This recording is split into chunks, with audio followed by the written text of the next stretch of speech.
Okay so हम लोग आज बात करने वाले सेक्शन 125 ऑफ कंपनीज एक्ट 2013 के बारे में। तो 125 मतलब क्या होता है? 125 के अंदर बात किया गया investor education and protection fund. Investor education and protection fund, इसके अंदर बेसिकली होता क्या है? हम लोग सेक्शन 124 पढ़ चुके हैं। 124 के अंदर एक सबसेक्शन 5 है, उसके अंदर बोला गया है जो भी शेयर 7 ईयर्स तक अनपेड रहता है, 7 कंसेक्यूटिव ईयर वर्ड यूज किया गया था, 7 कंसेक्यूटिव ईयर तक अनपेड रहते हैं या फिर अनक्लेम्ड रहते हैं, तो उस अमाउंट को ट्रांसफर करना होगा आईईपीएफ फंड के अंदर। एंड दूसरी बात ये भी बोली गई थी कि सबसेक्शन 6 में बोला गया था कि अगर वो शेयर्स रिमेन अनपेड रह जाते हैं तो शेयर भी ट्रांसफर हो जाएंगे आईईपीएफ के नाम पे।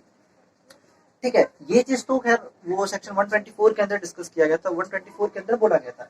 आज हम लोग 125 को पढ़ेंगे क्योंकि 124 के अंदर भी ये रिफ्लेक्शन आया था कि 125 में ट्रांसफर हो रहे थे। ओके,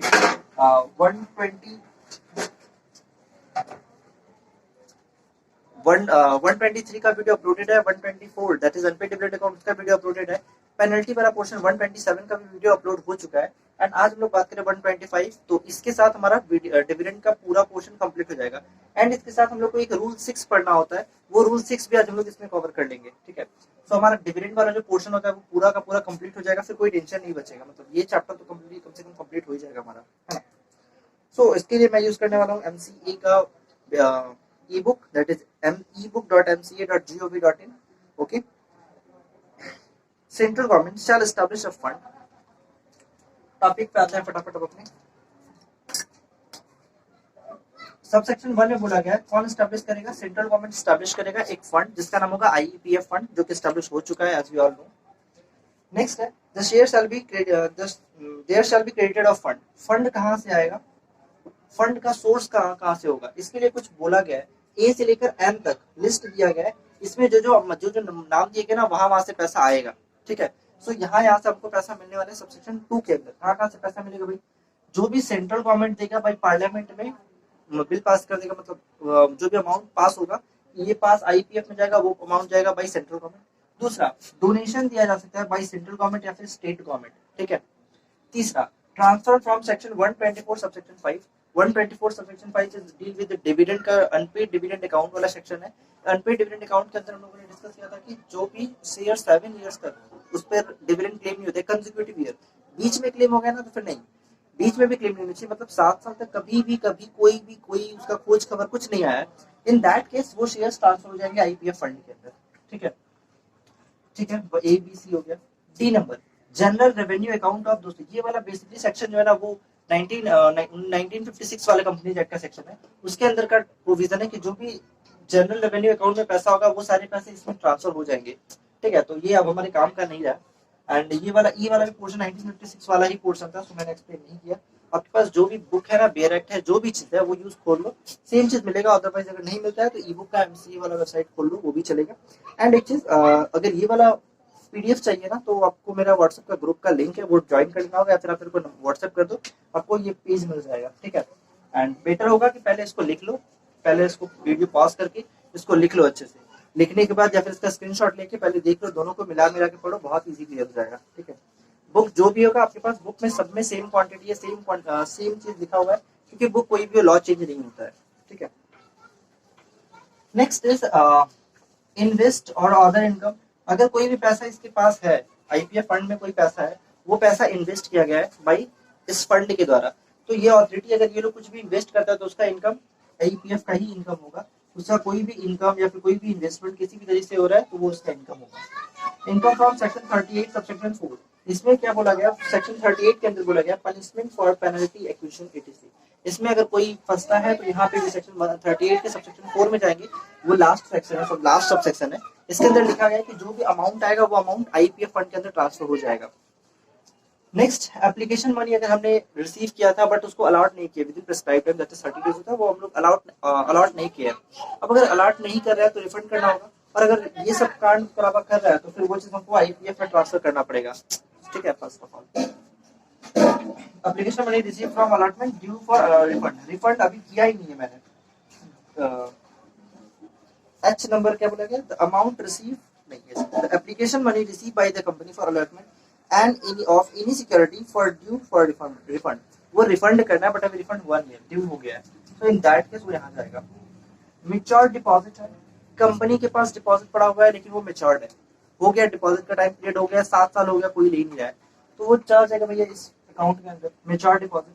या फिर बैंकों के पास भी कभी कभी डिपॉजिट पड़ा रह जाता है जो कि मेच्योर हो गया, 7 साल तक कोई लेने नहीं आया, तो वो भी यहाँ पे ट्रांसफर हो जाएगा।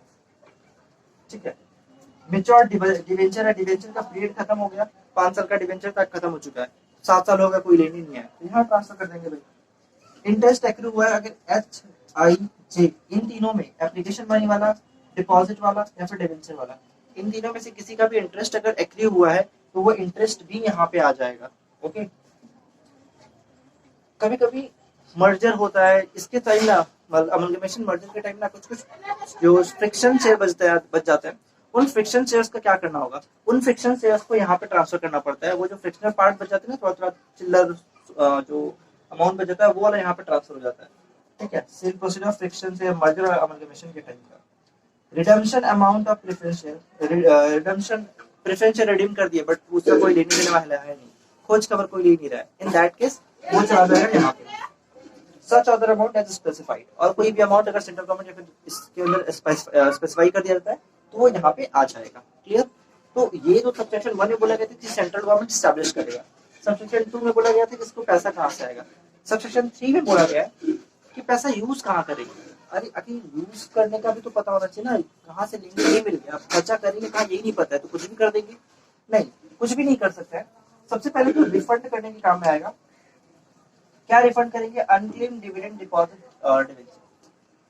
रिफंड मतलब कोई भी पैसा अगर एक बार अनपेड डिविडेंड अकाउंट में आ गया, मतलब सॉरी एक बार इन्वेस्टर प्रोटेक्शन आईपीएफ फंड में आ गया तो क्या वो कभी वापस जाएगा ही नहीं, वो सिर्फ अब गवर्नमेंट का हो गया, नहीं ऐसा नहीं है, वो एक बार अगर आ गया ना तो उसको वापस से दिया जा सकता है। ये देने का प्रोसेस हम लोग रूल 6 के अंदर करेंगे, अभी करेंगे कुछ देर में। ठीक है, कैसे देना है उसका एक अलग कंप्लीट प्रोसेस है, वो हम लोग यहाँ पे देखेंगे। ठीक है, प्रमोशन ऑफ इन्वेस्टर एजुकेशन है, आई का मतलब इन्वेस्टर एजुकेशन एंड अवेयरनेस होना चाहिए। So promotion of investor education, investors के एजुकेशन को और अवेयर करने के लिए ये यहाँ पे पैसा खर्च कर सकते हैं।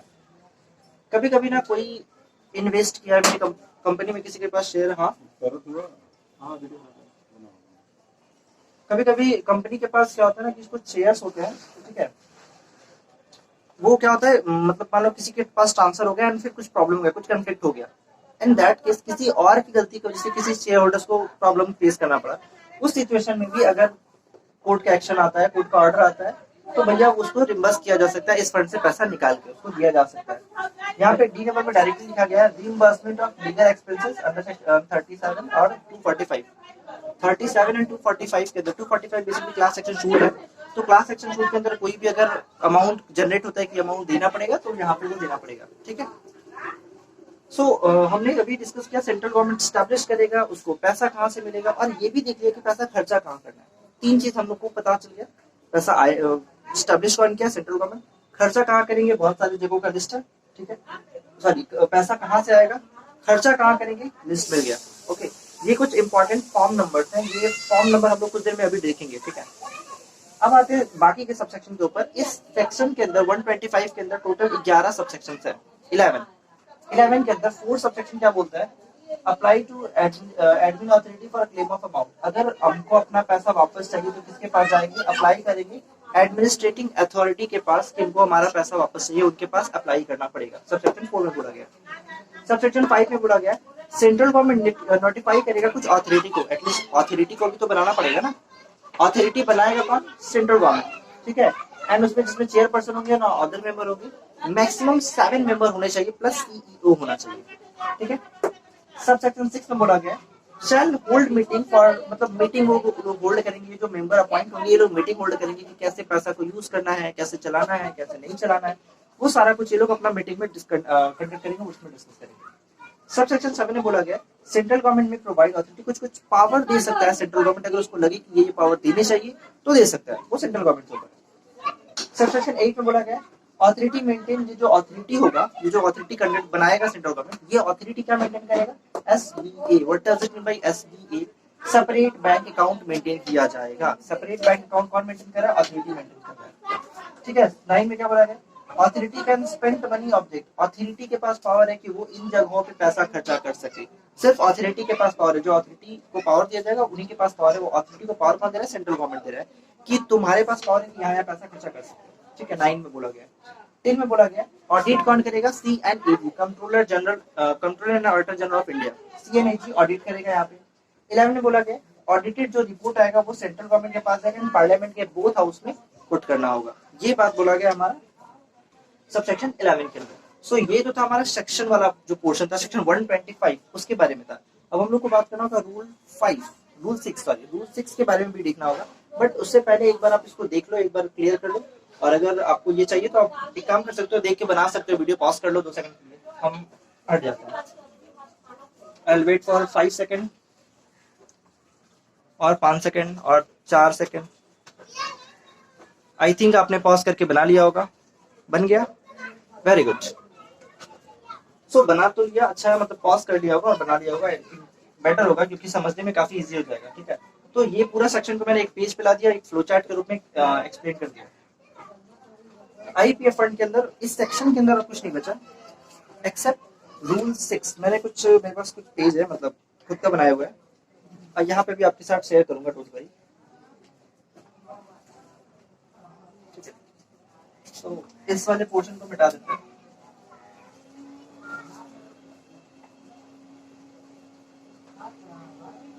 और फटाफट चैनल को सब्सक्राइब करो। चैनल को जितना सब्सक्राइब करोगे, लाइक बढ़ेगा, जितना ये चैनल आगे बढ़ेगा उतना ज्यादा आपको सर्विस मिलेगा, मतलब उतना ज्यादा धीरे धीरे इंप्रूव होगा ये चैनल, है ना। ग्रो कर पाएगा तो उतना ज्यादा आपको सर्विस मिल पाएगा, ऑडियो क्वालिटी और अच्छा हो जाएगा, वीडियो क्वालिटी और अच्छा होगा। तो चैनल को सब्सक्राइब करो, मतलब सिर्फ देख देख के अपना फायदा करना is not good thing.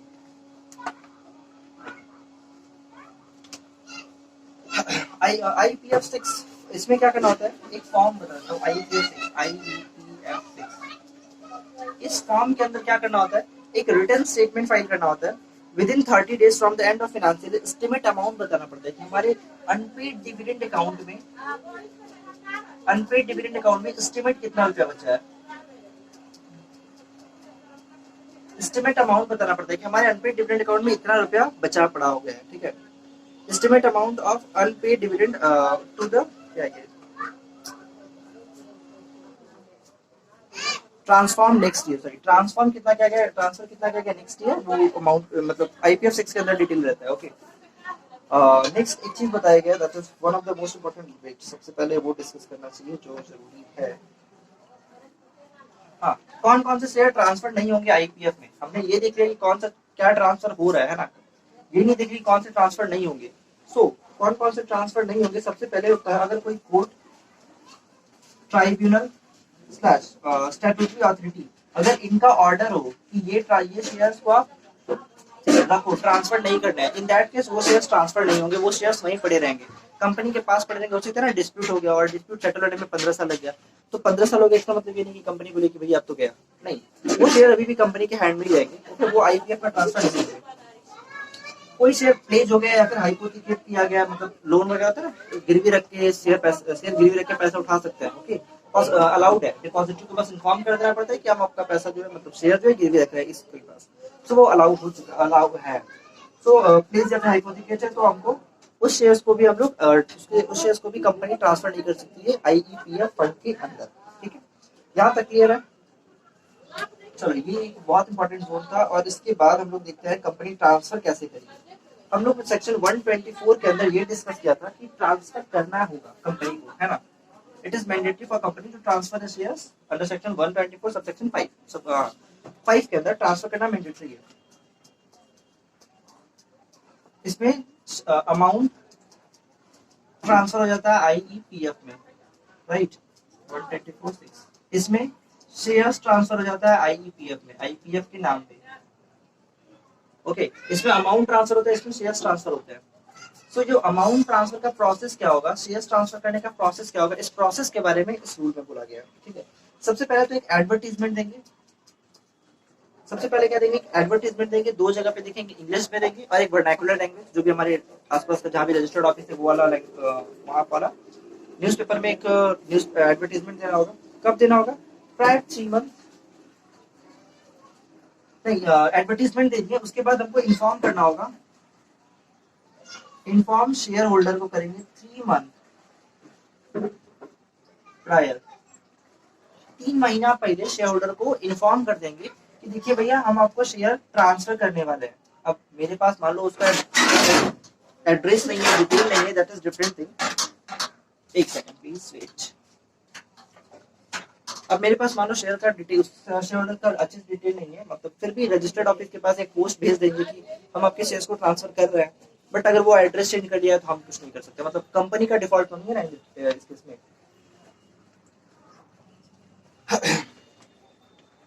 Company authorise करेगा किसको, ऑफिसर्स को, दैट इज सीएस को ऑथोराइज करेगा कि डॉक्यूमेंट को एग्जीक्यूट करने।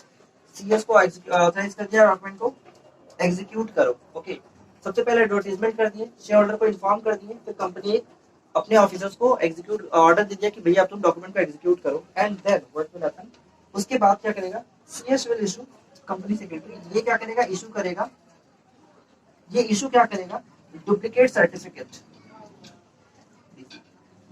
सीएस हमारा इशू कर देगा डुप्लीकेट सर्टिफिकेट, इशू कर देगा CS for the purpose of transfer to IEPF in case of physical share taken corporate action. मतलब अगर डीमैट फॉर्म में है अगर शेयर्स, तो वो डुप्लीकेट सर्टिफिकेट इशू कर देगा किसके नाम पे, हमारे जो भी आईईपीएफ फंड में इसके नाम पे वो शेयर्स ट्रांसफर कर दी जाएगी। इसका बात करें, शेयर्स ट्रांसफर कर देगा ना, तो कंपनी क्या करेगा, वो शेयर्स को कैसे ट्रांसफर करेगा वो डिस्कस कर दिया कि कंपनी शेयर को कैसे ट्रांसफर करेगा। सीएस इशू करेगा एक डुप्लीकेट सर्टिफिकेट इशू करेगा, क्योंकि डुप्लीकेट सर्टिफिकेट में सीएस का सिग्नेचर होता है ना, तो वो साइन करके इशू कर देगा। क्लियर यहाँ पे?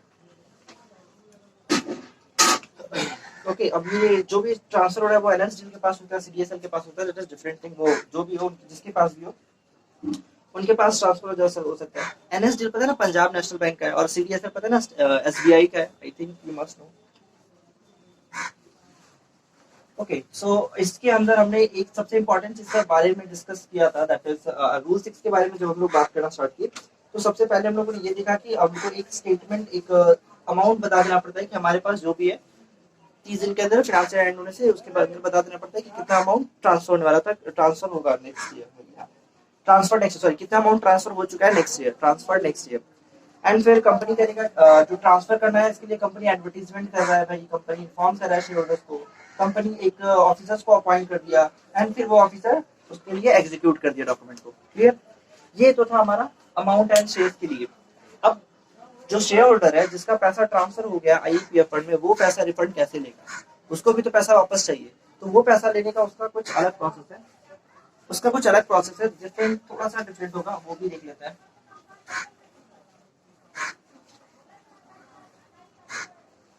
उसका प्रोसेस क्या होने वाला है, एंड ये सबसे इंपॉर्टेंट वाला पोर्शन है, ठीक है। शेयर होल्डर फाइल करेगा आईईपीएफ 5, ठीक है। आईईपीएफ 5 एक फॉर्म नंबर है, आईईपीएफ 5 शेयर होल्डर ये फाइल कर देगा। अच्छा, ये वाला जो आईपीएफ 6 था ये हम लोग डिस्कस कर चुके हैं, स्टेटमेंट फाइल करना होता है, पिछले साल कितना ट्रांसफर किया था, आईपीएफ 6 वाला, ठीक है।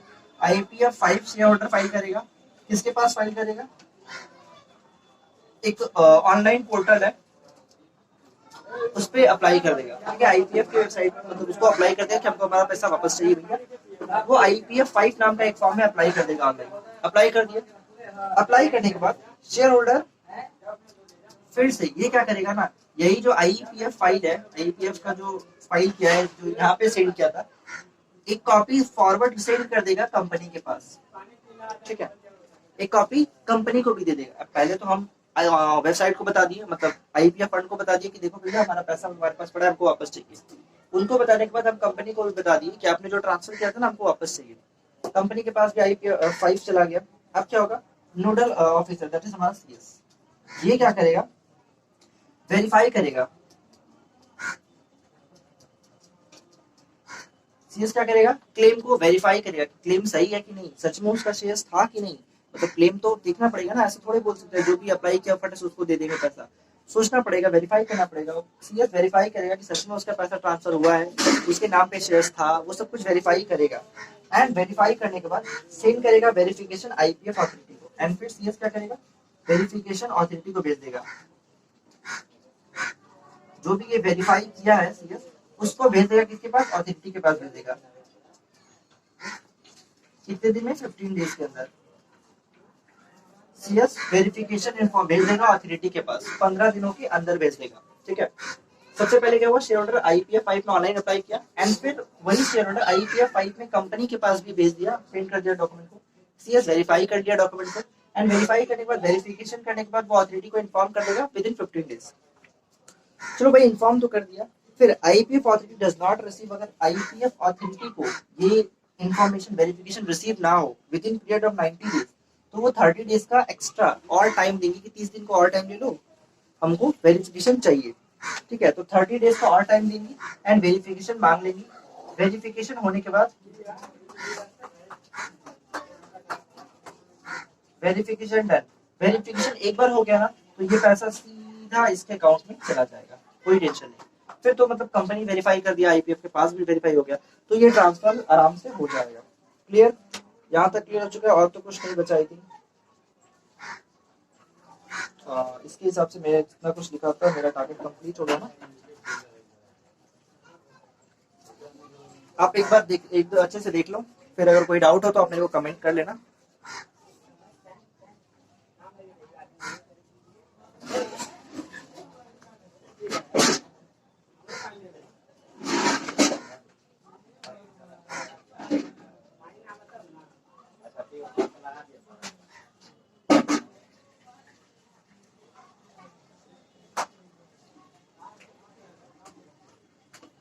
ओके, एक चीज और बाकी गई, ये वाला फॉर्म नंबर हम नहीं लिखे थे राइट, ये वाला फॉर्म नंबर भूल गए थे। ये वाला तो देखिए IPF में रिफंड लेने के लिए ये वाला भी देखिए हम लोग को स्टेटमेंट फाइल करना पड़ता है।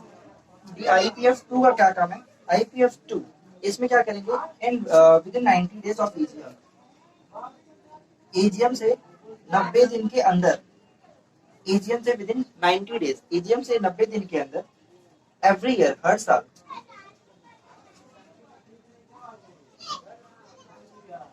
साल AGM से 90 दिन के अंदर with in 90 days of AGM, जब AGM हो गया ना उसके 90 दिन के अंदर, ठीक है, statement of unclaimed dividend, unclaimed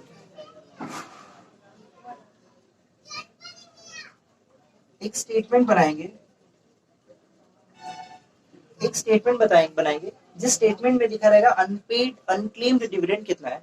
IEPF 2 के अंदर हम लोग इन्फॉर्म करते रहेंगे हर साल कि हमारे पास इतना डिविडेंड है जो कि अनक्लेम्ड है, हमारे पास ऐसे पड़ा हुआ है जिसका कोई खोज खबर लेने वाला नहीं है, ताकि अगर किसी को याद आ जाए तो मेरा पैसा है तो वो आके क्लेम कर सके। तो मेरा जो तीनों टारगेट था ये भी कंप्लीट हो गया। ओके, आई थिंक अब IPF फंड के अंदर कुछ नहीं बचा है, जो रूल्स में थे जितना मेरे को इम्पोर्टेंट लगा मैंने डिस्कस कर दिया, और जितना एक्ट में था वो भी जो इम्पोर्टेंट लगा वो डिस्कस कर दिया। इसके बाद जो कोई पॉइंट छूट जाता है तो मेरे को इन्फॉर्म कर दो, कमेंट पे डाल दो, शायद अगर पॉइंट इंपॉर्टेंट लगा तो मैं उसको भी इन्फॉर्म कर दूंगा। एंड कमेंट करने से पहले कमेंट का ऊपर का जो टैगलाइन था उसमें पिन करके कमेंट किया रहता है, वो भी एक बार देख लिया करो, मतलब कुछ छूट जाता है ना तो उसमें लिख देता हूँ। ओके, सो आज की वीडियो में बस इतना ही, और कुछ एक्सप्लेन करने के लिए है नहीं। ठीक है, सब्सक्राइब कर दो फटाफट चैनल को, डिस्क्रिप्शन में ग्रुप का लिंक दिया हुआ है, ज्वाइन कर सकते हो आप मेरे ग्रुप को, एंड वीडियो को लाइक जरूर करना। टेलीग्राम का भी लिंक दिया हुआ है, मेरा व्हाट्सएप नंबर दिया हुआ है, आप मेरे को कॉन्टेक्ट कर सकते हो। ठीक है, मिलते हैं नेक्स्ट वीडियो में, बाय बाय।